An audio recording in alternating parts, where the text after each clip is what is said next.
आज के इस 7वें दिन के द्वितीय सत्र में मैं DS यादव, राज्य शिक्षा संस्थान उत्तर प्रदेश प्रयागराज की तरफ से NCERT की कक्षा 1 गणित की से भी स्वागत करता हूं।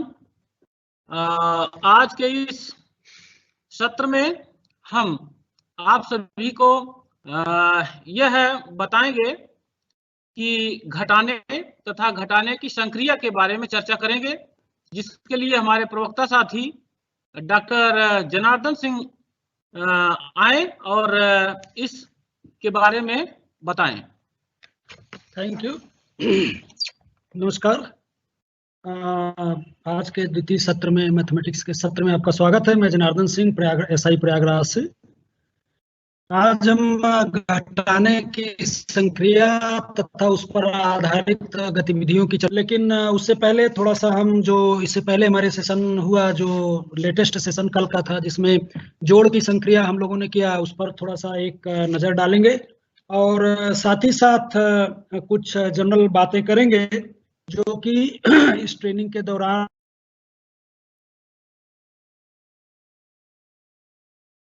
करना एक जरूरी पर, जैसा कि तमाम गणितीय वैज्ञानिकों, गणितज्ञों और शिक्षा शास्त्रियों ने अपने समय समय के अध्ययन में ये अपनी अनुशंसाएं की हैं, तथा NCF जो नेशनल करिकुलम फ्रेमवर्क हमारा पिछला रहा 2005 का, उसमें भी काफी कुछ बातें कही गई हैं।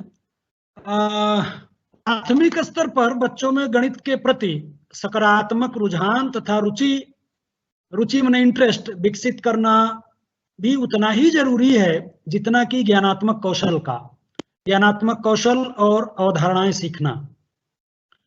ऐसा ना हो कि बच्चे को सिर्फ हम जो कि आगे चलकर भविष्य में क्लास 2 में जाएगा, 3 में जाएगा, 4 में होते होते वो माध्यमिक और हायर लेवल में जाना है उसे, तो इस स्तर पर जो जिम्मेदारी हमारे ऊपर है, हमें उसे अपने भविष्य के लिए भी गणितीय रूप से ट्रेंड करना है कि वो बच्चा यहीं से उसके मन में गणित के प्रति एक पॉजिटिव एटीट्यूड और अप्रोच का निर्माण हो। ये ऐसा हमें कोशिश करनी है।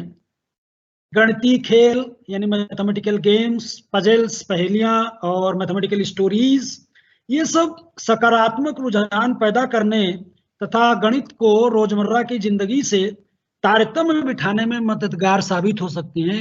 इसलिए आपने ध्यान दिया होगा, देखा होगा कि आजकल जो हमारा जो फोकस है वो बच्चों को खासकर इस स्तर पर, बेसिक लेवल पर या क्लास 1 के लेवल पर, 2 के लेवल पर, प्राइमरी स्तर के लेवल पर बच्चों को हम गतिविधि आधारित पठन पाठन पर एक हमारा फोकस रहता है। और हम भी यही कोशिश, हमारी भी यही कोशिश है फ्रॉम डे 1 कि बच्चों को मूर्त वस्तुओं की सहायता से, हम गतिविधि आधारित सहायता से हम उनके अवधारणाओं को, जो भी अवधारणाएं हमें उनको बताने का प्रयास कर रहे हैं। लेकिन साथ ही साथ हमें यह ख्याल रखना भी जरूरी है कि गणित सिर्फ अंक गणित नहीं है। हो सकता है बहुत सारे के लोगों के मन में जब भी हम गणित की बात करते हैं तो उनका सारा ध्यान अंक गणित पर ही जाता है, लेकिन ऐसा नहीं है। संख्याओं तथा उनके उपयोग के अलावा भी बहुत सारी चीजें मैथमेटिक्स में करने के लिए हैं हमारे पास, जैसा कि आप बुक्स में भी देखेंगे। जैसे जैसे आप आगे जाएंगे, इसी किताब में, क्लास 1 की किताब में जो आपको मिलेगी नेक्स्ट सेशन से आपके सम्मुख होगी, आप उसमें देखेंगे कि उसमें शेप्स होंगी, एजुकेशनल अंडरस्टैंडिंग के लिए मॉडल्स होगा, मेजरमेंट्स की बात की जाएगी, उसमें डाटा अंडरस्टैंडिंग को भी बिल्कुल साथ ही साथ और बराबर रूप से महत्व देना होगा, और दिया भी गया है। क्योंकि नेशनल करिकुलम फ्रेमवर्क में साफ ये बात कही गई है कि स्कूली गणित का दर्शन कुछ इस प्रकार होना चाहिए, जैसा कि हमने पिछले अपने सेशन में भी कहा था, फिर से एक बार उसको एक सरसरी तौर पर बोलना चाहूंगा कि हमारे स्कूली गणित का दर्शन इस प्रकार होना चाहिए कि बच्चे गणित को ऐसा विषय माने जिस पर वे बात कर सकते हैं, जिससे संप्रेषण हो सकता है, तथा आपस में जिस पर चर्चा कर सकते हैं, तथा जिस पर साथ साथ काम किया जा सकता है। साथ साथ का तात्पर्य बच्चा बच्चे के साथ मिलकर काम करे, बच्चा टीचर के साथ मिलकर काम करे, टीचर टीचर के साथ मिलकर काम करे, टीचर बच्चे के साथ मिलकर काम करे आदि। बच्चे सार्थक समस्याएं उठाएं और उन्हें हल करें। अक्सर ये देखने में आता है कि क्लास में तमाम, आपको भी अनुभव रहा होगा या हमें भी अनुभव रहा होगा, या एज ए स्टूडेंट शायद हमारे भी मन में कभी कभी आता था जब टीचर कहते थे कि कोई भी सवाल पूछो, कोई भी प्रश्न पूछो, तो कुछ ऐसे उटपटे सवाल भी हम उनके सामने रखते थे। हमारा तात्पर्य उनको परेशान करना नहीं होता था, ये बालमन की चंचलता होती थी। तो आपके सम्मुख भी ये समस्याएं आती होंगी या भविष्य में आएंगी भी, तो उन्हें आप पॉजिटिव तरीके से लें और बच्चों को भी प्रेरित करें कि वो सकारात्मक समस्याएं उठाने में सक्षम हो और हल करने में भी सक्षम हो। और साथ ही साथ बच्चे अमूर्त का प्रयोग कर अवधारणाओं, जो तमाम मैथमेटिकल कंसेप्ट्स हैं, रिलेशंस हैं, जो आगे आएंगे भी इस स्तर पर, तो बहुत सारे कंसेप्ट्स और रिलेशंस शायद हम ना बता पाए या शायद बताना उचित भी ना होगा, लेकिन उसको हमें इस तरीके से ट्रेंड करना है कि वे अमूर्त का प्रयोग अवधारणाओं, संबंधों आदि को करने, समझने तथा जो स्टेटमेंट्स हैं, मैथमेटिकल स्टेटमेंट्स हैं, उनकी ट्रूथ या फाल्सिटी को लेकर तर्क करने में कर पाए। अब यहाँ पे हमने एक वर्ड यूज किया है, मैथमेटिकल स्टेटमेंट्स। तो मैथमेटिकल स्टेटमेंट्स, मैथ्स की अपनी एक भाषा होती है। कोई जरूरी नहीं है कि जो स्टेटमेंट आपको अन्य भाषाओं में मिले, गणित में मिले, इंग्लिश में मिले, हिंदी में मिले या अन्य भाषाओं में मिले, वे सारे मैथमेटिकल स्टेटमेंट्स भी हों। उदाहरण के तौर पर मैं एक स्टेटमेंट्स को यहाँ पे कोट करना चाहूंगा कि हाउ आर यू, तुम कैसे हो। तो ठीक है, ये बहुत एक बढ़िया स्टेटमेंट हो सकता है, इंग्लिश के पॉइंट ऑफ व्यू से इंट्रोगेटिव सेंटेंस हो सकता है, या हिंदी भाषा के पॉइंट ऑफ व्यू से प्रश्नवाचक वाक्य हो सकता है, लेकिन ये मैथमेटिकल स्टेटमेंट्स नहीं है। मैथमेटिकल स्टेटमेंट्स हम केवल उन्हीं सेंटेंसेस को कहेंगे जो कि या तो ट्रू होते हो या फॉल्स होते हो। जैसे मैं एक स्टेटमेंट बोलूंगा यहाँ के, the sun rises in the west, सूरज पश्चिम से निकलता है। अब ये आप इससे सवाल करें, इसको परखें, ये सत्य हो या असत्य हो, दोनों में से कोई एक होना चाहिए, दोनों नहीं होना चाहिए, एक साथ दोनों नहीं होना चाहिए, दोनों में से एक जरूर होना चाहिए। तो ये गलत स्टेटमेंट, ये मैंने जो बोला कि the sun rises in the west, ये फॉल्स है। तो फॉल्स है तो इसका मतलब ये मैथमेटिकल स्टेटमेंट्स है। तो बच्चे मूर्तों का प्रयोग करके इन सबको तर्क करने में कर सके। और उदाहरण के तौर पर हम अपने आप को क्लास 1 तक रिस्ट्रिक्ट करते हैं, हम थोड़ा लेके आपको हायर में चले गए थे। जैसे कम्यूटेटिव लॉ है, बिना मैं फिर यहाँ पे कोट करना चाहूंगा कि बिना कम्यूटेटिव लॉ का नाम लिए हुए क्लास 1 के लेवल पर बच्चों को अमूर्त वस्तुओं की मदद से, जो फ्रूट्स हैं, फल्स हैं या कुछ कंचे हैं, जो भी हैं, उनकी मदद से आप बताएं कि 2 में 3 को जोड़े या 3 में 2 को जोड़े, दोनों का आंसर 5 ही आता है, हर तरीके से 5 ही आता है। तो लेकिन इस बात को लेके आपको सावधान भी रहना होगा कि प्रत्येक स्टेटमेंट्स को केवल अमूर्त वस्तुओं की मदद से ही सत्यता या असत्यता को साबित नहीं किया जा सकता है, क्योंकि मैथमेटिक्स में ही कंसेप्ट है कि किसी स्टेटमेंट को डिस्प्रूव करने के लिए एक ही एग्जाम्पल काफी है, लेकिन किसी स्टेटमेंट्स को, किसी थियरम्स को, किसी कंसेप्ट्स को प्रूव करने के लिए लॉट ऑफ एग्जाम्पल्स भी नाकाफी हैं। तो हमें इस बात का भी ध्यान रखना पड़ेगा। ये हमारी आपकी टीचर लेवल की बात हुई, हमें इस बच्चों को साथ लेके नहीं जाना है, क्योंकि मैं ये मान के चल रहा हूँ कि मैं आपसे बात कर रहा हूँ, मैं शिक्षक से बात कर रहा हूँ, तो बीच बीच में ये सब चीजें जो ध्यान में आती हैं उसे मैं आपसे साझा करना जरूरी समझता हूँ। और साथ ही साथ बच्चे गणित की जो फंडामेंटल स्ट्रक्चर्स हैं उनको भी समझ सकें। फंडामेंटल स्ट्रक्चर्स का मतलब हमारे यहाँ अरिथमेटिक एग्जाम्पल के तौर पर बहुत सारे फंडामेंटल स्ट्रक्चर्स हैं मैथमेटिक्स में, हम सारे को यहाँ पे नहीं कोट कर रहे हैं, लेकिन फंडामेंटल जो मोटे मोटे तौर पर या बेसिक जो फंडामेंटल स्ट्रक्चर्स हैं, मैथमेटिकल फंडामेंटल स्ट्रक्चर्स, जैसे अरिथमेटिक हो गया, अलजेब्रा हो गया, ज्योमेट्री या ट्रिग्नोमेट्री आदि को भी बच्चे उनकी जो मूल संरचना है उसको समझने में सक्षम हो सके, हमें उस हिसाब से उनको यहाँ पे ट्रेन करने का प्रयास करना होगा। और हमें बच्चों के साथ इस विश्वास के साथ काम करना होगा कि हर बच्चा गणित सीख सकता है, और गणित सीखना और अच्छे से करना हर बच्चे का अधिकार होना चाहिए, ऐसा हम मान के चलें।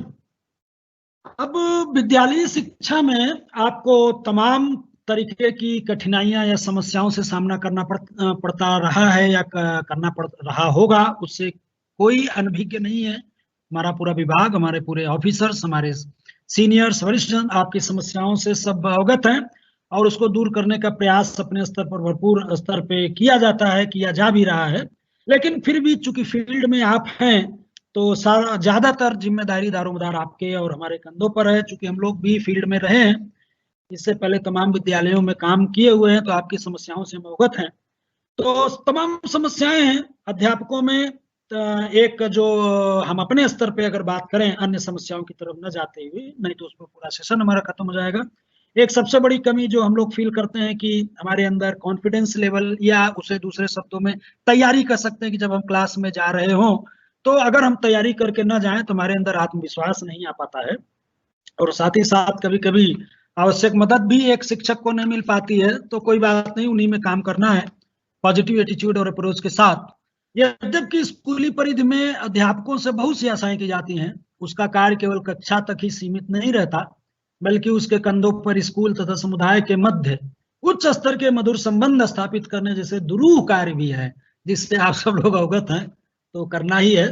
परंतु फिर भी हमें यह नहीं भूलना चाहिए कि हमारा सर्वप्रथम एवं सबसे महत्वपूर्ण कार्य अपने शिक्षण को प्रभावशाली बनाना है। अगर हम मुझे अपने एक गुरुदेव जो एक IIT में प्रोफेसर रहे, उनकी बात याद आ रही है कि आपका सबसे पहला काम, आपको ध्यान रखना है कि सबसे पहले आप एक टीचर हो और आपका सबसे पहला काम आपका क्लास एक महत्वपूर्ण तरीके से और एक प्रभावशाली ढंग से चले। आपको पहले उस पर फोकस करना है, फिर बाकी बातें बाद में। क्योंकि मुझे इस समय प्रसिद्ध शिक्षा शास्त्री और विद्वान यंग महोदय के द्वारा कही हुई बात याद आ रही है। उन्होंने इस संबंध में क्या कहा था कि प्रत्येक अध्यापक के लिए यह प्रथम और आधारभूत आवश्यकता है कि उसे अपनी विषय वस्तु पर जिसे वह पढ़ाता है पूर्ण अधिकार हो। उस पर उसे इतनी अच्छी तरह अधिकार कर लिया हो, इस पर उसने इतनी अच्छी तरह अधिकार कर लिया हो कि उसके बोलने में ही उसके व्यक्तित्व अर्थात पर्सनालिटी की छाप हो। जब भी आप क्लास में बोलें तो आपकी पर्सनालिटी की एक छाप दिखे कि हाँ, क्लासरूम टीचिंग किसी शिक्षक महोदय के द्वारा की जा रही है। पिछले सेशन में भी हमने चर्चा किया था प्राचीन काल को नए काल में, कि कहाँ से कहाँ तक हम आ गए हैं और उसके लिए हमें कुछ न कुछ अलग करना पड़ेगा। तो एक जो मुझे समझ में आता है यही है कि जब भी हम क्लास में जाएं तो बिल्कुल एकदम तैयारी के साथ करके जाएं, ताकि जो भी हम बोलें और उससे हमारी पर्सनालिटी की झलक मिलती हो। उसका एक तरीका कि यदि हमारे शिक्षक गणित शिक्षण की नवीन विधियों से अपडेट रहें, अद्यतन रहें, तो निश्चित ही उनके आत्मविश्वास में बढ़ोतरी होगी तथा उनके कक्षा शिक्षण की गुणवत्ता में भी वृद्धि होगी। तो उसका एक तरीका ये भी हो सकता है कि हम जब क्लास में जाने से पूर्व या हम गणित विषय में होने वाली नवीन जो डिफरेंट टूल्स आ रहे हैं, जो डिफरेंट टेक्निक्स आ रही हैं, इजाद हो रही हैं, उनसे हम अपने आप को अपडेट रखें और निरंतर ही अपने वरिष्ठों, वैज्ञानिकों, गणितज्ञों के संपर्क में रहें। और जाहिर सी बात है, निश्चित रूप से हमारे शिक्षण की गुणवत्ता में वृद्धि करने में सहायक होगा। और हमारा भी प्रयास, हमारे विभाग का प्रयास, सारे पूरे प्रदेश का विभाग, प्रदेश की हमारी जो सरकारें हैं उनका भी प्रयास इस दिशा में महत्वपूर्ण है। और कि ये सेशन जो है, बहुत सारे लोगों ने हमसे पूछा कि ये सेशन क्यों करवाया जा रहा है, क्या है। तो मैं प्रतिदिन अपने सेशन में बोलता हूँ, आज भी मैं आपको आपके साथ जानकारी शेयर करना चाहूंगा कि नेक्स्ट सेशन से जो प्रदेश में हमारी NCERT बेस्ड क्लास 1 मैथ्स की टेक्स्ट बुक, जिसको हम लोग मैथ मैजिक कहते हैं, हिंदी में भी है, वो अंग्रेजी में, दोनों भाषाओं में उपलब्ध है, गणित का जादू कहते हैं, वो लागू होना है। तो ये हमारा ट्रेनिंग सेशन उसी दिशा में एक प्रयास है कि जब भी आप क्लास में जाएं नेक्स्ट सेशन से, तो आप एक पूरे कॉन्फिडेंस लेवल के साथ जाएं, पूरे आत्मविश्वास के साथ जाएं। तो यही हमारा प्रयास है, उसी दिशा में। आइए अब हम अपने आप को कनेक्ट करते हैं आज की विषय वस्तु के ऊपर। हमारी आज की जो विषय वस्तु है वो है घटाने की संक्रिया तथा गतिविधियां। लेकिन उससे पहले हम थोड़ा सा रिवीजन करना चाहेंगे। कल इसका, हाँ, इसकी स्लाइड आगे थोड़ा एक नजर में अपने आप को देखें, जोड़ना चाहेंगे जोड़ की संक्रिया से। तो ये स्लाइड आपको दिख रही होगी, इस पर हम चर्चा करेंगे, लेकिन उससे लिए 2 लाइन हम एज ए टीचर आपको साझा करना चाहेंगे कि आपके ध्यान में ये बात होनी चाहिए कि जो हमारा एडिशन ऑपरेशन है वो एक बाइनरी ऑपरेशन है। अब बाइनरी ऑपरेशन क्या है, वो एक फंक्शन है। हम यहाँ पे अपने आप को नेचुरल नंबर सिस्टम तक रिस्ट्रिक्ट कर रहे हैं क्लास 1 के लेवल की बात करते हुए। प्राकृतिक संख्याओं के समुच्चय तक ही अपने आप को सीमित कर रहे हैं। समुच्चय भी अपने आप में एक बहुत बड़ा मैथमेटिकल कंसेप्ट है, उस पर चर्चा मैं यहाँ नहीं करना चाहूंगा, वो समीचीन नहीं होगा। लेकिन अगर आपको लगता है कि उस पर चर्चा करना आप चाहते हैं तो आप संपर्क कर सकते हैं, कोई दिक्कत नहीं है। Addition can be considered as a binary operation from n cross n to n। Natural number से नेचुरल नंबर, दो natural number, set of natural numbers के क्रॉस प्रोडक्ट से सेट ऑफ नेचुरल नंबर तक बाइनरी ऑपरेशन है। तो ये इसलिए मैंने चर्चा किया कि ऐसा क्यों मैंने बोला, अभी आपको हम एक एग्जांपल के थ्रू इसको लेके बताएंगे अभी। और बिना कम्यूटेटिव लॉ का प्रयोग किए हुए एडिशन में ही आपको ये बच्चों तक ये मैसेज देना होगा कि उदाहरण के तौर पर कि 2 को 3 में जोड़े या 3 को 2 में जोड़े, रिजल्ट मूर्त वस्तुओं की मदद से इसको आपको देना चाहिए। और साथ ही साथ कुछ तर्कपूर्ण चिंतन आधारित प्रश्नों को भी करवाना होगा कि जैसे मान लिए कि आपने ले लिया 4 प्लस 4 में क्या प्लस करें कि 6 हो जाए, तो बच्चे को थोड़ा सोचने का मौका दीजिए। इससे बच्चों में जो है लॉजिकल थिंकिंग डेवलप करने में आपको मदद मिलेगी। या कोई किसमें 5 जोड़ें कि 8 हो जाए, इस तरीके के प्रश्न भी आप बच्चों को दें। और साथ ही साथ एक open Tata institute of social sciences Mumbai द्वारा रिकमेंडेड कुछ क्वेश्चंस का मैं यहाँ जिक्र करना चाहूंगा, जिसकी स्लाइड आपको आगे मिलेगी संभवतः। ओपन एंडेड क्वेश्चंस जिसको कहते हैं वो मिलेगा, आगे आएगा तो हम चर्चा करेंगे। इस प्रकार के जो प्रश्न होंगे उनसे फंडामेंटल जो स्ट्रक्चर्स हैं, मूलभूत गणितीय ढांचे की अंडरस्टैंडिंग को क्रिएट करने में हमें मदद मिलती है। अब आइए एक नजर में देख लेते हैं जल्दी से कि यहाँ पे 2 चिड़िया है, एक चिड़िया और एक चिड़िया मिलकर हुई 2 चिड़िया। कल किसी ने पूछा था कि हम यहाँ पे प्लस का साइन कब बताएंगे, तो आप फिर दूसरा अगर चित्र देखें जिसमें 2 टमाटर रखे हुए हैं, बीच में और लिखा हुआ है प्लस, और उसके बाद 4 टमाटर लगे हुए हैं, फिर बीच में मिलकर हुई लिखा हुआ है, फिर 6 टमाटर के चित्र लगे हुए हैं। तो यहाँ पे बच्चों को आप इस तरीके से बता सकते हैं कि और का मतलब जो यहाँ पे हम मिला रहे हैं उसी और को मिलाने को हमने और लिखा हुआ है, और उसी मिलाने को हम लोग गणितीय भाषा में प्लस साइन के साथ डिनोट करते हैं, प्लस साइन के साथ रिप्रेजेंट करते हैं, लिखते हैं। और फिर आगे आपको दिखाई दे रहा हो मिलकर हुई को हम यहाँ पे बराबर, आप नीचे देखिए कंचे का चित्र लगा हुआ है आपके सामने कि 2 कंचे लगे हैं, वहां पे हमने गणित के सिंबल के रूप में डिजिट्स 2 लिखा हुआ है, 2 लिखा हुआ है। फिर और को हमने हटा दिया, और की जगह हमने प्लस साइन ले लिया है। और फिर 3 कंचे हैं, उसकी जगह हमने जो है मैथमेटिकल सिंबल्स के रूप में, डिजिट्स के रूप में 3 लिखा हुआ है।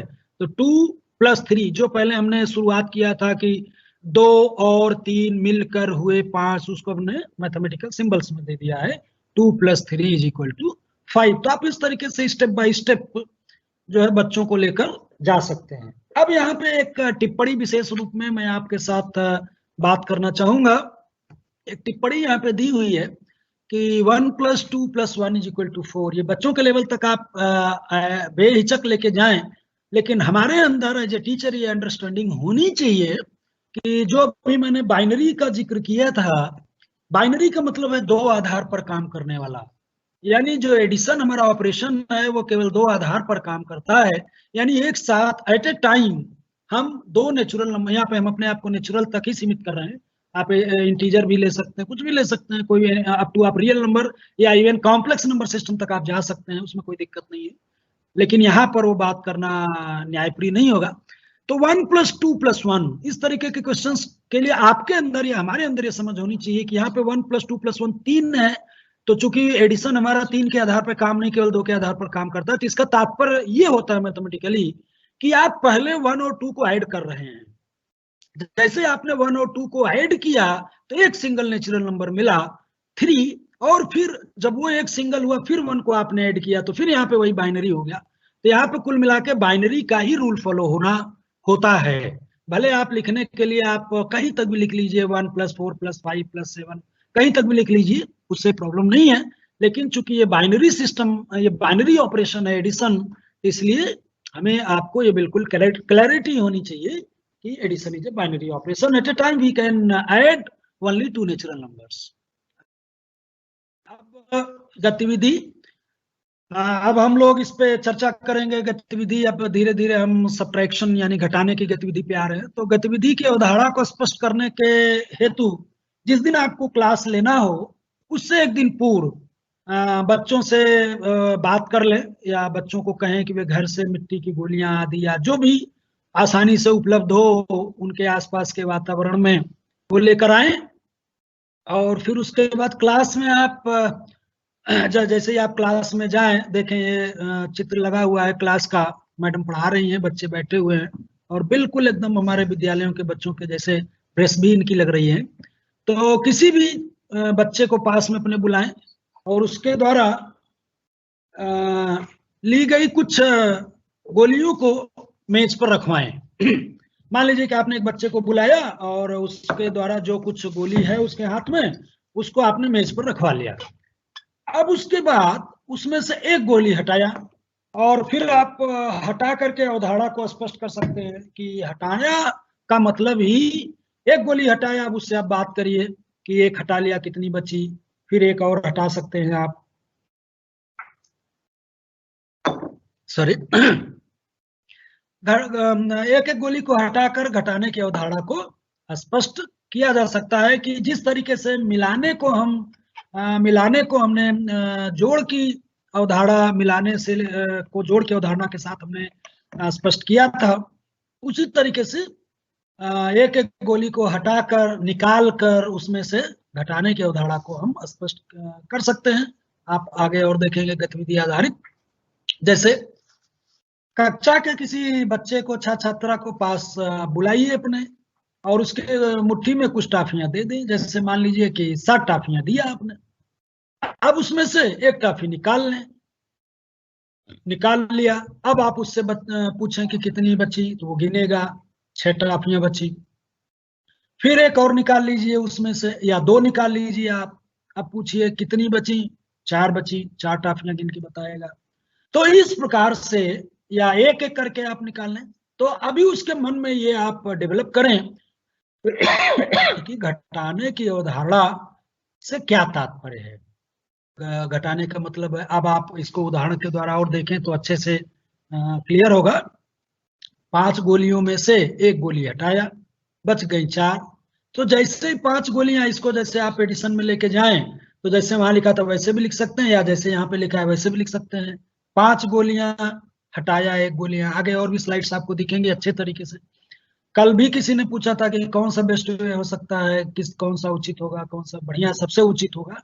तो यहाँ पे बहुत सारी स्लाइड्स हैं, बहुत सारी गतिविधियां हैं, उसमें जो भी आपको उचित लगे उसको यूज करके आप बच्चों तक ले जा सकते हैं। तो 5 गोलियों में से 1 गोली हटाया, तो अर्थात 5 गोलियां हैं तो 5 हटाया। हटाया को हमने कहा 1 माइनस सिंबल लिया, 1 को हटाया तो 5 माइनस 1। बच गई या रह गई या बची रह गई, बची रह गई को हम बराबर चिन्ह के साथ बता सकते हैं। बची रह गई 4 गोलियां, तो 4 गोलियां को हम मैथमेटिक्स के सिंबल्स के रूप में 4 लिख दें। इसी तरीके से 4 बची, फिर 4 में से आप 1 हटा दें। 4 गोलियों में से 1 गोली हटाया, अर्थात इसी को मैथमेटिकल सिंबल्स के रूप में हम we can write as 4 minus 1। बची रह गई 3 गोलियां, 4 माइनस 1 इज इक्वल टू 3, तो बराबर 3। तो इस तरीके से कर सकते हैं। या और भी आगे, हाँ, एक गतिविधि ये भी समझ में आई कि बच्चे अक्सर जो हमारे विद्यालय में जो सरकार द्वारा या विभाग द्वारा दिया गया ड्रेस पहन के आते हैं, और कभी कभी महीना 2 महीना 3 महीना देखने के बाद तमाम बच्चे ऐसे होते हैं कि उनकी एक आध बटन अगर टूटी मिल सकती है, तो आप उससे तुलना कर सकते हैं कि देखो इसमें कितनी बटन थी, अब एक बटन तुम्हारी टूट गई, टूट के निकल गई, कितनी बची। तो उसी जो निकल गई को आप माइनस सिंबल के साथ जोड़ दीजिए, और जो बची रह गई उनको बराबर, बची रह गई बराबर कितनी बची रह गई, 4, तो बराबर 4। यानी अगर 5 बटन उसके शर्ट में लगे थे, एक टूट गई है तो 4 बची हुई रह गई है।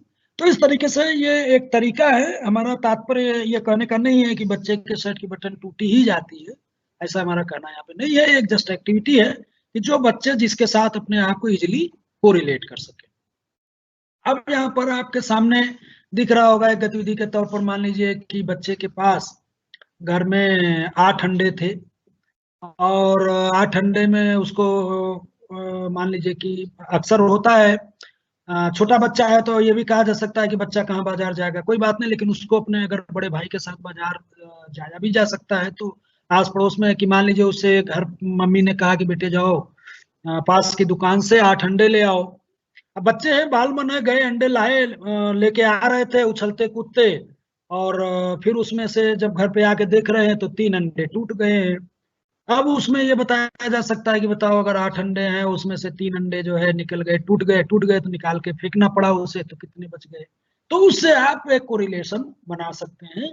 यहाँ पे बताने का तात्पर्य सिर्फ इतना है कि वो अपने आप को अपने आसपास के परिवेश की वस्तुओं से कोरिलेट कर सके।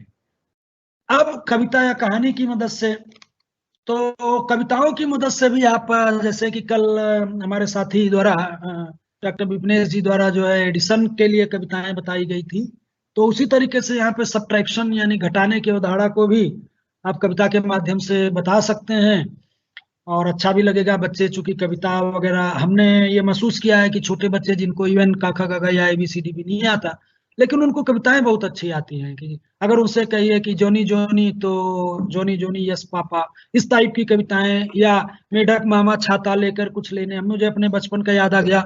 हम लोग जब क ख ग घ लिखना भी नहीं जानते थे तब वो किताबें, उसमें पिक्चर बने होते थे और वो कविता होती थी, मेढक मामा छाता लेकर कुछ लेने बाजार चले, इस तरीके का। तो चिड़िया चिड़िया उड़ती जाए, चिड़िया चिड़िया गीत सुनाए, 5 छोटी चिड़िया फुदके बार बार, एक चिड़िया उड़ गई अब हुई 4। तो इस तरीके से गतिविधि आधारित भी बना सकते हैं, उनको सीखने में मजा आएगा कि 5 चिड़िया फुदक रही थी, अब उसमें से एक उड़ गई, कितनी बची, 4 बची। फिर 4 छोटी चिड़िया दाने रही थी बीन, एक चिड़िया उड़ गई अब हुई 3। तो राइमिंग भी एक इसमें लग जाता है, दाने रही थी बीन, एक उड़ गई अब बची 3। तो राइमिंग जहाँ पे होती है वो बच्चों को अच्छा लगता है। अब इसी तरीके से 3 छोटी चिड़िया चली सैर को, एक चिड़िया उड़ गई बची अब 2। तो 3 चिड़िया थी सैर करने को चली, अब उसमें से एक और उड़ गई, अब 2 ही बची। इसी तरीके से 2 छोटी चिड़िया बना रही थी केक, एक चिड़िया उड़ गई बाकी बची 1। तो केक का भी जिक्र आता है तो बच्चों प्रसन्न होते हैं कि चलो केक का भी जिक्र आ गया, फील कर लेते हैं केक का मीठा स्वाद होता है। तो इस तरीके से कोरिलेट अगर वो करता है उसको, तो उसको सीखने में आसानी होती है। अब पाठ्य पुस्तक की सहायता से गतिविधि आप देखेंगे कि जो हमारी एनसीईआरटी की बुक है, एनसीईआरटी की मैथमेजिक, जिसको गणित का जादू है, उसमें भी बहुत सारी गतिविधियां दी गई हैं। और चूंकि एनसीईआरटी की जो किताब है हमारी पूरे वो नेशनल लेवल को परिप्रेक्ष्य में लिखी गई है, तो उसमें बहुत अच्छी और बहुत ही गतिविधियां दी गई है। तो एक गतिविधि है जैसे कि हमने शुरुआत में ही कहा, बिल्कुल उसी तरीके से भी गतिविधि है कि एक बालिका है जिसके हाथ में 5 फूल हैं। अब उसमें से 2 फूल उसने निकाल के अपने साथी को दे दिया, तो 5 निकाले 2, बचे कितने, 3। इसी तरीके से अगला जो हमारा दिखाई दे रहा है आपके सामने, 4 पत्तियां हैं, उसमें से निकाले 2 तो बचे 2।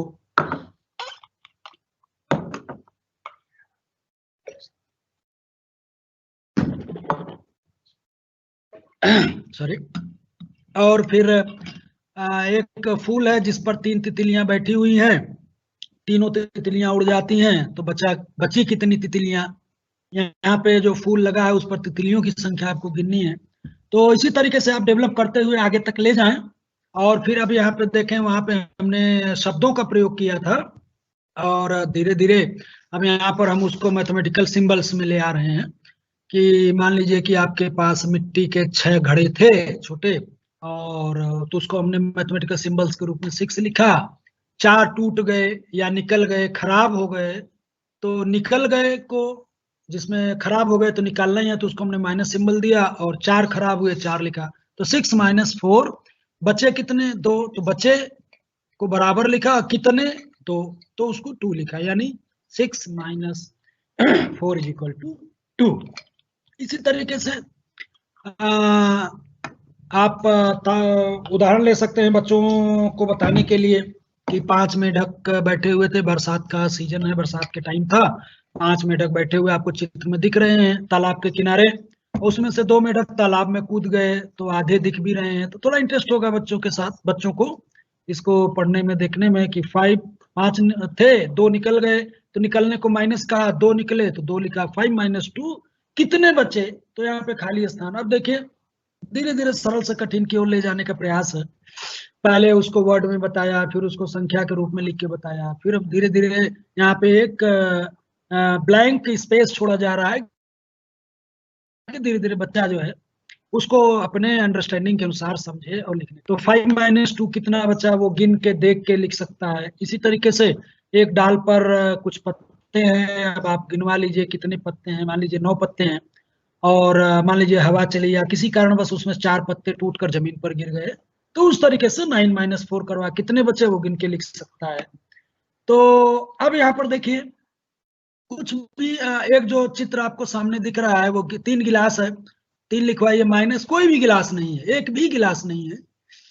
तो कोई भी नहीं हम बोलेंगे, एक भी गिलास नहीं है। तो यहाँ पे हमने जानबूझ के एक इस तरीके के प्रॉब्लम्स को रखा है कि जिसमें 0 वाला जरूर आ जाए। तो यहाँ पे 3 लिखिएगा, -0 लिखेगा और बचे 3 गिलास। तो इसी तरीके से सरल से कठिन की ओर हमारा ले जाने का उसका प्रयास है। तो बहुत सारी गतिविधियां हैं जिसको आप उचित समझें, आप उन गतिविधियों को कर सकते हैं। आप देखिए अब धीरे धीरे हम उसको मैथमेटिकली हॉरिजॉन्टली और वर्टिकली बताने का प्रयास कर रहे हैं।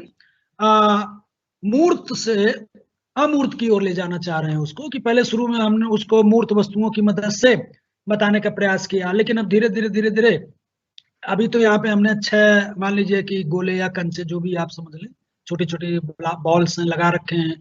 अब 2 बॉल्स उसमें से हमने काट दिया, तो अब 2 पिक्चर ना 3 पिक्चर ना बना के सिर्फ एक पिक्चर में ही अब हम कटिंग के द्वारा उसको बताने का प्रयास करने लगे हैं। या आप क्लास में इस स्तर पर 6 लाइनें खड़ी लाइनें खींच के 2 लाइनें उसमें से काट दीजिए, बताइए कि 6 में से 2 निकाल दिया तो कितना बचा।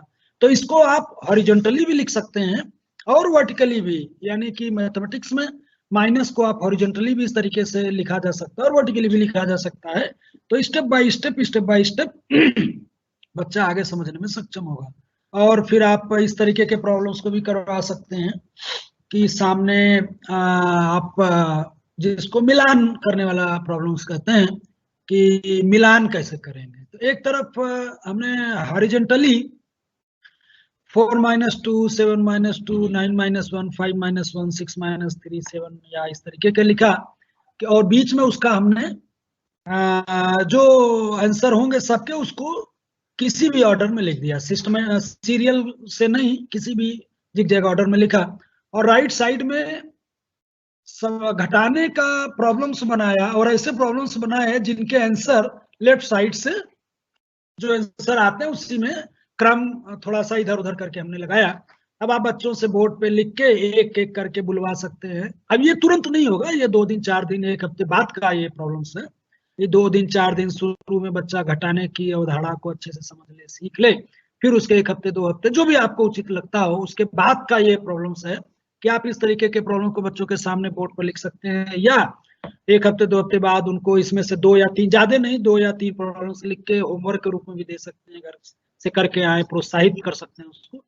और उसके बाद फिर लेफ्ट को वो मैच करे कि 4 - 2 इसका जो क्या आएगा, तो आता है तो उसको तीर लगाए, और राइट को भी वो तीर के द्वारा यहाँ पे दिखाए कि लेफ्ट का 4 - 2 2 है, तो राइट में भी कौन सा ऐसा सवाल है कि जिसमें से घटाने पर भी 2 आता है, तो वो 5 - 3 है, तो उसको मिलाए। तो इस तरीके से उसकी बहुत अच्छे से आप भविष्य के लिए तैयार कर सकने में सक्षम होंगे। और जिसकी बात अभी हमने शुरू में कही है कि उसको मैथमेटिकल जो फंडामेंटल मैथमेटिकल स्ट्रक्चर्स हैं उसको ट्रेन करने में हमें आसानी होगी, ताकि वो गणित के प्रति उसके मन में, उसके अंदर एक सकारात्मक रुझान पैदा हो। अब यहाँ पर आइए, जो मैंने कहा था अभी ऊपर बात किया था, तर्कपूर्ण चिंतन आधारित प्रश्नों को करवाएं, जो मैंने एडिशन में थोड़ा सा जिक्र किया था, उसको आप सब्ट्रैक्शन में भी कर सकते हैं। अब थोड़ा सा और डिफिकल्टी लेवल से ऊपर आप जाएं, बिना हासिल वाले ये सब घटाने के प्रॉब्लम्स हैं, कि अब उससे बात करें कि 8 में से क्या घटाएं कि 7 हो जाए। उसको मौका दें, हो सकता है जब आप तुरंत दे या थोड़ा समय ले तो मौका दें कि वो भी सोचें। या 8 गोलियां आप अपने मेज पर रख सकते हैं, 8 तीलियां। अब उसमें से जो उत्तर आ रहा है 7, तो 7 अलग करें, तो फिर अब उसको समझाने का प्रयास करें कि 8 में से क्या निकालें कि ये 7 बच जाए, कितना निकालना पड़ेगा। इसी तरीके से 5 में से कितना निकालें कि 1 बचे, या 3 में से कितना निकालें कि 3 ही बचे। तो वो बताएगा कि 1 भी नहीं। तो यहाँ पे मुझे लगता है फिर हम अपने आप को शून्य की अवधारणा से भी रिलेट करने में सक्षम होंगे कि वो कहेगा कि 1 भी नहीं निकालना चाहिए हमें 3 में से, ताकि 3 ही बचे। और इसी तरीके से आप देखिए आपके सामने 4 4 8 9 8 प्रॉब्लम्स हमने दे रखे हैं। आप इसमें कुछ घटा भी सकते हैं प्रॉब्लम्स को, कुछ बढ़ा भी सकते हैं, जैसा आप उचित समझे, जिस स्तर पर जितना आपको करवाना हो अपने समय के अनुसार। अब इससे प्रत्याशित परिणाम, साधारण घटाव की समस्या को हल कर सकने में बच्चा हमारा सक्षम होगा, और घटाने संबंधी वो पहेलियों को भी हल कर सकेंगे। और साथ ही साथ मौखिक रूप से साधारण घटाव, मौखिक का मतलब ये हमारा है वर्ड प्रॉब्लम से, कि आप एक वर्ड प्रॉब्लम माफ कीजिएगा, आज कुछ गले में खराश की वजह से प्रॉब्लम आ रही बोलने में। मौखिक रूप से साधारण घटाव संबंधी प्रश्न हल कर सकेंगे। मौखिक रूप का मतलब है कि आप छोटे छोटे प्रॉब्लम्स बनाएं कि पापा बाजार से आए, 4 सेब ले आए, 2 सेब गीता खा गई, बचे कितने। तो इस तरीके से मौखिक, बिना किसी चित्र की मदद से बच्चों को इस तरीके से करने के लिए आप उनको उपलब्ध कराएं और प्रोत्साहित करें, तो हल कर सकेंगे। मौखिक रूप से साधारण घटाने संबंधी प्रश्नों को हल कर सकेंगे, तथा उसका अपने आसपास के परिवेश में व दैनिक जीवन की परिस्थितियों में उनका प्रयोग भी कर सकेंगे। इस तरीके से आप घटाने को ले जा सकते हैं। अब यहाँ पर मैं विशेष रूप से जिक्र करना चाहूंगा ओपन एंडेड क्वेश्चंस का। ओपन एंडेड क्वेश्चंस का तात्पर्य हमारा यहाँ पे उन तरीके के क्वेश्चन से है जिनका एक से अधिक उत्तर हो सकता है। और इसका जिक्र मैं विशेष रूप से इसलिए करना चाहूंगा कि Tata institute of social sciences Mumbai के विशेषज्ञों द्वारा इस तरीके के प्रॉब्लम्स को रखने की, इस तरीके, कोई जरूरी नहीं कि हो सकता है बच्चा ना भी कर पाए, लेकिन एक गणितीय जो फंडामेंटल स्ट्रक्चर है मैथमेटिक्स का, उसकी समझ विकसित करने में इससे मदद मिल सकती है। ओपन एंडेड क्वेश्चंस को आप बच्चों के सामने रखें कि बच्चों बताओ कि कितना कितना को जोड़े कि 7 7 आ जाए, 7 आ जाए। तो इसकी जाहिर सी बात है, 1 से ज्यादा आंसर हो सकते हैं। 7 में 1 भी ना जोड़े तब भी 7 होगा, या 6 में 1 जोड़े तो 7 होगा, 5 में 2 जोड़े तो भी 7 होगा, या 4 में 3 जोड़े तो भी 7 होगा। तो 1 से अधिक इसके आंसर आएंगे। और फिर इसी तरीके से एक सवाल और बताइए कि किसमें क्या जोड़ें कि 9 आ जाए। तो इस तरीके के प्रॉब्लम्स को ओपन एंडेड क्वेश्चंस कहा जा सकता है, कहा जाता है कि जिनके 1 से अधिक उत्तर मिलते हैं। ये तो एडिशन के ओपन एंडेड क्वेश्चंस की बात रही। इसी तरीके से आप सब्ट्रैक्शन के ओपन एंडेड क्वेश्चंस की बात कर सकते हैं, जो आपके सामने स्क्रीन पर दिख रहा होगा। आप उस बच्चे से कहिए कि कितने सेब में से कितना सेब घटाएं कि 5 आ जाए। ध्यान रखिए, यहाँ पे हमें नेचुरल तक ही अपने आप को सीमित रखना है। अब इसमें आप अगर लेके जाना चाहेंगे तो रियल में चले जाएंगे, और आप इंटीजर में भी जा सकते हैं इसको लेकर के, लेकिन हमें अपने आप को नेचुरल तक ही सीमित रखना है। तो इस तरीके के ओपन एंडेड क्वेश्चंस को बच्चों के सम्मुख, अगर आपके सम्मुख में रख रहा हूं, और आपको भी रखना चाहिए, अगर रखें तो हो सकता है कि कुछ बच्चे इसका जवाब दे सकें। और मुझे उम्मीद है कि बच्चे तो जवाब देंगे ही, हो सकता है सारे ना दे पाए, लेकिन उसमें से काफी बच्चे जवाब दे सकते हैं। और उनके अंदर जो जो हमारा प्रयास है एक मैथमेटिक्स का स्टूडेंट होने के नाते, कि जो फंडामेंटल स्ट्रक्चर है उसकी समझ बच्चों में बढ़े, आगे जाके वो उसको सकारात्मक रूप में लें, मैथमेटिक्स को डर या भय के रूप में ना लें। तो ओपन एंडेड क्वेश्चंस को आप रखने का विचार जरूर अपने मन में लाइएगा, और इसको अपने बच्चों के सम्मुख, जब भी बच्चे आपसे रूबरू हों। अभी कल एक लोगों ने क्वेश्चन पूछा था कि बच्चे तो आ ही नहीं रहे हैं। अरे बच्चे नहीं आ रहे, आएंगे कभी न कभी तो आएंगे। अभी तो वैश्विक महामारी कोरोना का काल है, उसमें सावधानी भी बहुत जरूरी है। तो बच्चे आएंगे तो आप उनके सम्मुख इस तरीके के क्वेश्चंस को रख सकते हैं, ओपन एंडेड क्वेश्चंस को रख सकते हैं। हाँ, अब उसके बाद क्वेश्चन आंसर सेशन की ओर धीरे चलते हैं और देखते हैं कि बहुत सारे क्वेश्चंस हमारे स्क्रीन पर दिख रहे हैं। तो मैं विपनेश जी से कहूंगा कि वो क्वेश्चंस को लाएं, कौन कौन से क्वेश्चंस यहाँ पे दिख रहे हैं।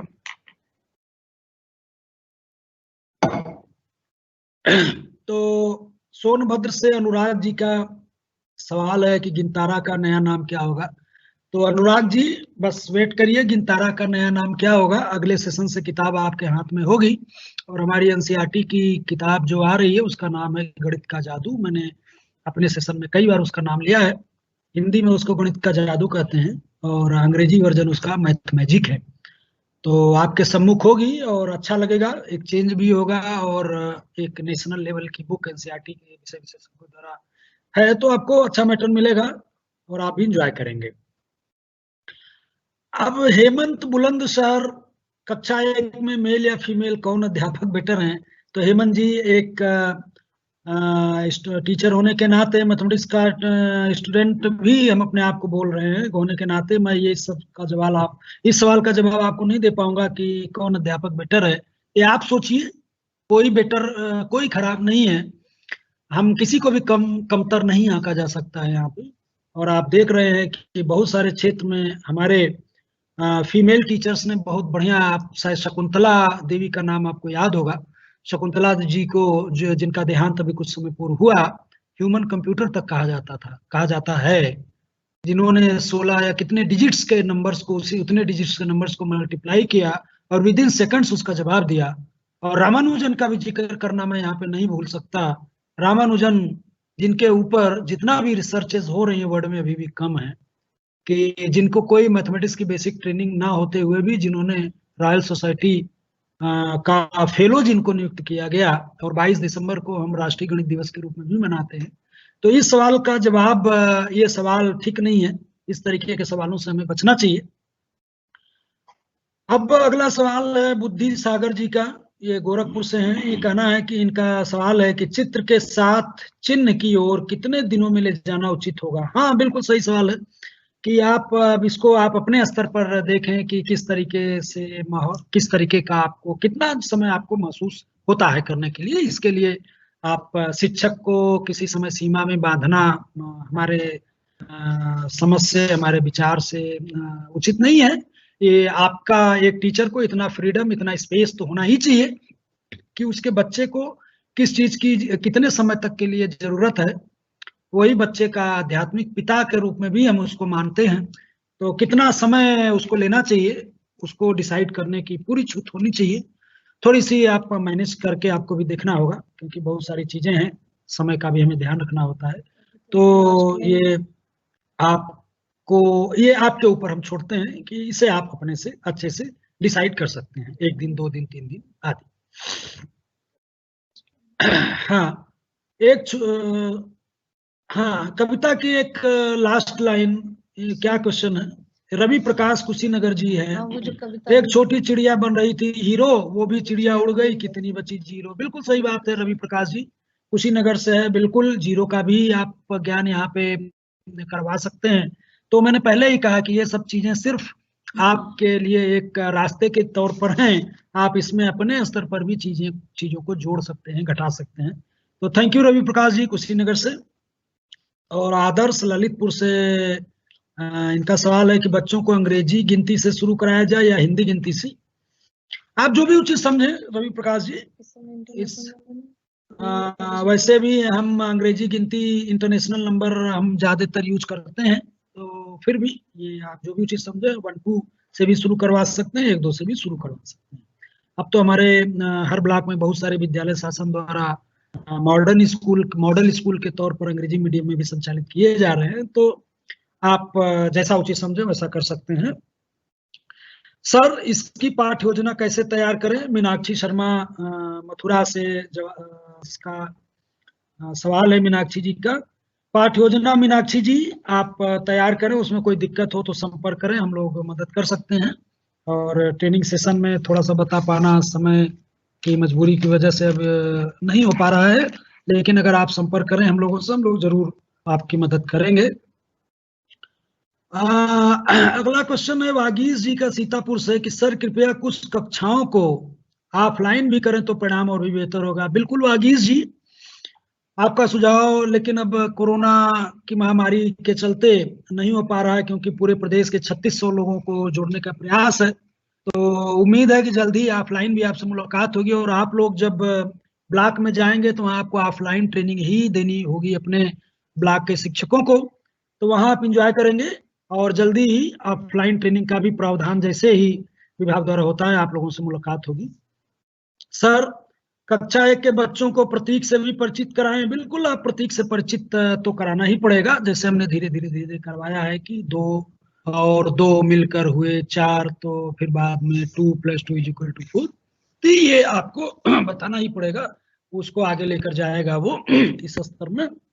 ये सचिन जी का सवाल था बिजनौर से।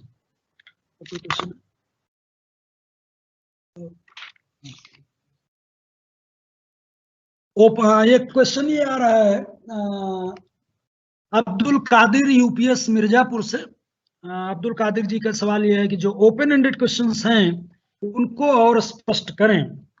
तो अब्दुल कादिर जी, मैं आपके लिए अपने स्लाइड को दोबारा आपके सामने कर रहा हूं। ओपन एंडेड क्वेश्चंस आपको सामने दिख रहा होगा।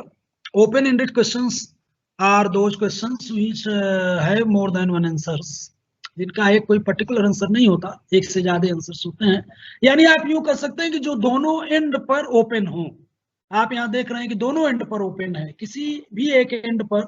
एक तरीके का तो ये क्वेश्चन हमने दिखाया पहले कि 4 + कितना = 7, तो ये एक ही एंड पर ओपन था। यहाँ पे दोनों एंड पर ओपन है कि दोनों एंडेड ओपन है। आपको देखना है कि इसके एक से ज्यादा आंसर्स हो सकते हैं। तो open ended questions you can say are those questions which have more than one answers, जो जिनका दोनों एंड खुला हुआ है कि अगर 2 आप वस्तुएं लीजिए, बताइए ऐसी कितनी संख्याओं में कौन कौन सी संख्याएं लिया जाए, 2 संख्याएं कि जिनका योग 7 हो। तो 7 के लिए मैंने उदाहरण भी दिया था कि 7 + 0 भी ले सकते हैं। एक उत्तर तो ये हो गया। दूसरा उत्तर हुआ कि 6 और 1 ले सकते हैं, जिनको जोड़ेंगे तो 7 हो जाएगा। तीसरा उत्तर ये हुआ कि 5 और 2 ले सकते हैं। चौथा 4 और 3 ले सकते हैं, फिर 3 4।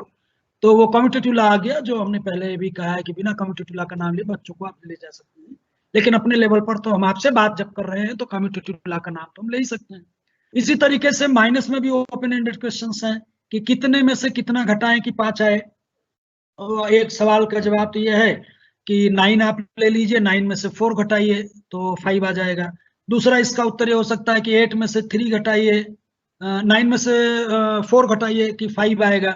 दूसरा 8 में से क्या घटाएं कि 5 आए, तो 8 में से आप 3 घटा सकते हैं, या 7 में से 2 घटा सकते हैं, या 6 में से 1 घटा सकते हैं, या 5 में से 0 घटा सकते हैं। इसी तरीके से कितने में से कितना घटाएं कि 6 आए। तो उम्मीद है कि आपको ओपन एंडेड क्वेश्चंस समझ में आया होगा, और आप इस पर मंथन करेंगे, चिंतन करेंगे। और राष्ट्रीय गणित दिवस एक नितिन गोयल CS नांगला मोहन का है। राष्ट्रीय गणित दिवस कब मनाया जाता है? तो भारत के महान गणितज्ञ श्रीनिवास अयंगर रामानुजन जी के जन्म दिवस के उपलक्ष्य में राष्ट्रीय गणित दिवस 22 दिसंबर को मनाया जाता है, जो हमारे आधुनिक भारत के महान गणितज्ञों में शामिल श्रीनिवास अयंगर रामानुजन जी का बर्थडे होता है। तो 2012 में जिनकी 125वीं जयंती मनाई गई राष्ट्रीय गणित दिवस के रूप में, और अभी बीते दिसंबर में भी राष्ट्रीय गणित दिवस के रूप में उनके जन्म दिवस को गणित समुदाय में बड़े जोर शोर, बड़े आदर और श्रद्धा के साथ मनाया गया। Any more questions? अब सवाल यह है कि क्या केवल कक्षा 1 में एनसीईआरटी की बुक शुरू होगी? तो इस सवाल का जवाब आपको टाइम पे मिल जाएगा। अभी फिलहाल अगले सेशन से कक्षा 1 में एनसीईआरटी की बुक लागू होने जा रही है। आगे के लिए आपको समय समय पर सूचित किया जाता रहेगा, जैसा भी शासन और गवर्नमेंट का निर्देश होगा। और क्या सभी स्कूलों में एनसीईआरटी की बुक अनिवार्य रूप से ही चलेगी, यानी सभी बोर्डों में? ये सवाल है अशोक कुमार वर्मा। इसका जवाब अशोक जी दिया जा चुका है कि समय समय पर, अभी भविष्य में क्या होगा क्या नहीं, लेकिन अभी जो आपके सामने है वो क्लास 1 तक ही हम अपने आप को सीमित कर रहे हैं। तो क्लास 1 में तो फिलहाल अगले सेशन से एनसीईआरटी की बुक लागू होने जा रही है, और जिसके लिए मैथ, हिंदी और अंग्रेजी में, अंग्रेजी की बुक को आपको पढ़ाने में कोई दिक्कत ना हो बच्चों को, इसलिए मैं शुरू से भी कह रहा हूँ, आज भी सेशन में कहा, फिर मैं दोहरा रहा हूँ कि आपको उस किताब को बच्चों के सम्मुख प्रभावशाली तरीके से प्रस्तुत करने में कोई दिक्कत ना हो, इसलिए हम एक प्रयास कर रहे हैं आपको इस ट्रेनिंग सेशन के माध्यम से आपसे रूबरू हो रहे हैं, ताकि आपका शिक्षक के रूप में जो कक्षा शिक्षण है वो बेहतर से बेहतर हो सके। अब बहुत सारे लोगों का प्रॉब्लम है, अब ये इन्होंने अपनी व्यक्तिगत समस्याएं शेयर करना शुरू कर दिए हैं कि बहुत सारे लोग, तो आप बेहतर होगा कि हम अपने आप को मैथमेटिकल प्रॉब्लम्स, मैथमेटिकल क्वेश्चन तक ही सीमित रखें, जिसका ही जवाब मैं दे पाऊंगा। व्यक्तिगत समस्याओं के लिए आप सॉरी मैं जवाब नहीं दे पाऊंगा। मैथमेटिकल प्रॉब्लम्स आपकी कुछ भी हो जिसका जवाब आप पूछ चाहते हैं, तो आप क्वेश्चंस, जो भी जवाब आपको लगता है, जो भी आपके मन में क्वेरीज हो मैथमेटिक्स से रिलेटेड, आप पूछें, हमें भी अच्छा लगेगा।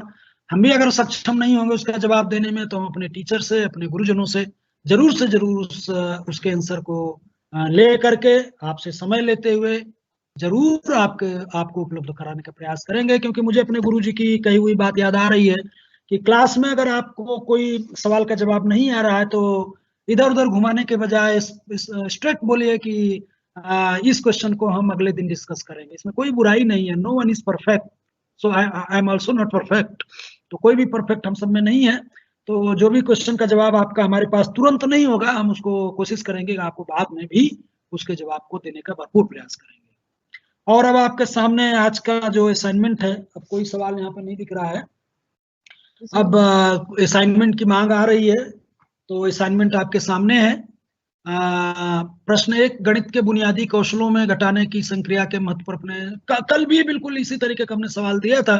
एडिशन पे तो सब्ट्रैक्शन के साथ कोई अन्याय न हो जाए, क्योंकि एडिशन और सब्ट्रैक्शन एक दूसरे की पूरक हैं, कॉम्प्लीमेंट हैं।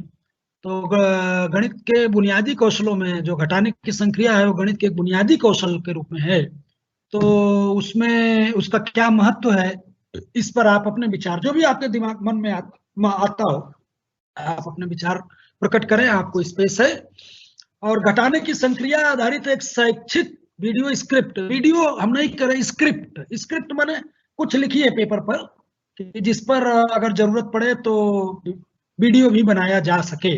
आपको वीडियो नहीं बनाना, आप एक स्क्रिप्ट लिखिए। यहाँ स्क्रिप्ट दिखाई दे रहा होगा लेकिन वो टाइपिंग एरर है, तो उसे आप स्क्रिप्ट पढ़ें कि घटाने की संक्रिया आधारित एक शैक्षिक वीडियो स्क्रिप्ट का निर्माण कीजिए। और प्रश्न नंबर 3 आपके सामने दिख रहा होगा स्क्रीन पर, निम्नलिखित प्रश्नों को चित्रात्मक गतिविधि की मदद से हल कीजिए। तो 2 प्रश्न हमने दे रखे हैं, सिंपल है। 8 में से 6 को घटाना है, तो चित्रात्मक गतिविधि 5 में 0 को घटाना है। तो इसकी गतिविधि आप अगर पीपीटी देखे होंगे तो इस पे आधारित तमाम गतिविधियां हमने दिया हुआ है। तो आपको कोशिश ये करना है कि जो गतिविधि हमारे पीपीटी में ना हो, उसी तरीके की एक गतिविधि, उसी से मिलती जुलती, उसी पर आधारित 8 - 6 पर आधारित और 5 - 0 पर आधारित एक गतिविधि आप बनाएं। आपको भी अच्छा लगेगा कि ये आपकी अपनी गतिविधि है, जिसको ना तो किसी किताब में है, ना किसी पीपीटी में है, ना किसी ट्रेनिंग में बताया गया। तो उम्मीद करते हैं कि आप उससे जब गतिविधि बनाएंगे तो आपको अच्छा लगेगा। ये आज का असाइनमेंट, स्क्रीनशॉट भी आप ले सकते हैं या इसे नोट कर सकते हैं। तो थैंक यू वेरी मच।